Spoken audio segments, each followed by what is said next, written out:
Blame it on the motorbike. That's right. That heap of red metal is why I'm here. Not just stone dead, but disfigured, by fire to boot. It's a good thing that where we are now, in this all-women's afterlife, so to speak, even though we were all wounded to death, our wounds eventually go away. If only my brother Harshad hadn't brought home that brand new motorbike. He bought it on an installment plan the minute he was hired as a second-level programmer at the Jaipur Computer Center. It was going to take him nearly 10 years to pay it off, and what with the interest, end up costing him practically as much as a house. But he wouldn't listen to reason, and why should he have? He has no other expenses. He's still eating, drinking, and sleeping at home with us. Or with them, rather, since a year ago, I found myself a husband. Well, my parents found him. There are 3 of us, 3 sisters, and providing for us costs a fortune. Just imagine, we are not talking about 1 dowry, but 3. You can imagine my parents' desperation. And what with India's GDP growing like mad, everyone's caught consumer fever. So prospective in-laws and husbands won't settle anymore for a handful of fake jewelry and a few yards of fabric for a sari. They want a huge dowry. Everyone's become so greedy. You also have to get them a radio, a TV, and a fan, or better yet, an AC system, blowing out cool air on those steamy days before monsoon season. Unluckily for me, on the night set for the negotiations, the family of my fiancé came to our house and saw Harshad's bike. There was no getting out of it.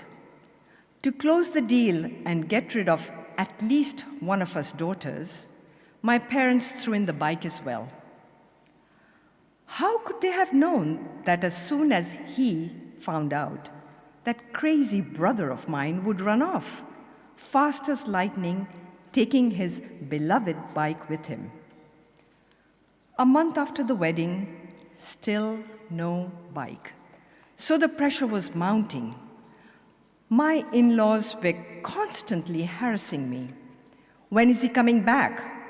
When are we getting that bike? It belongs to us, you know. We'll report him to the police for theft. My father even tried to give them a different one, red like Harshad's, but it was an old Russian model. You had to push it to get the engine going, and he only narrowly escaped being beat up by my brothers-in-law. My husband was on edge, and his family treated me like an animal, made me sleep on the kitchen floor, and kicked me whenever they crossed the room. I hadn't lived up to their expectations, so now I was worth nothing to them.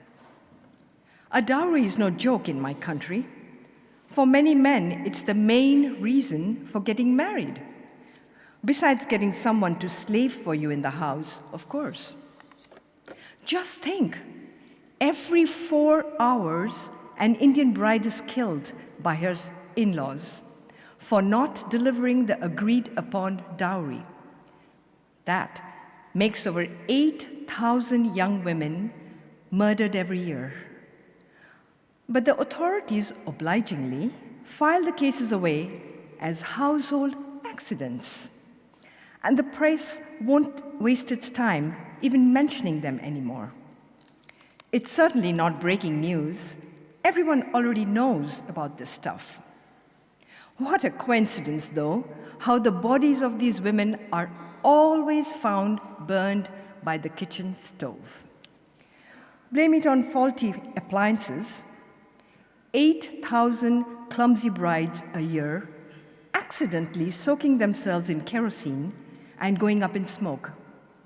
Or maybe it's their husbands lighting up a cigarette after dinner, absent-mindedly throwing the still-lit match in the wrong direction.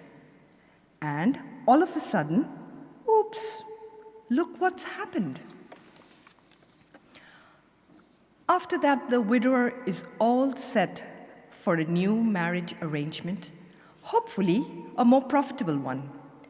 Maybe not just a motorbike this time, but a brand new helmet too, and a leather jacket like those really cool ones in Bollywood movies. An old Indian saying goes, the death of a wife brings a new dowry for her husband. The death of a water buffalo brings the economic downfall of the whole family. In my next life, I think I would rather come back as a water buffalo.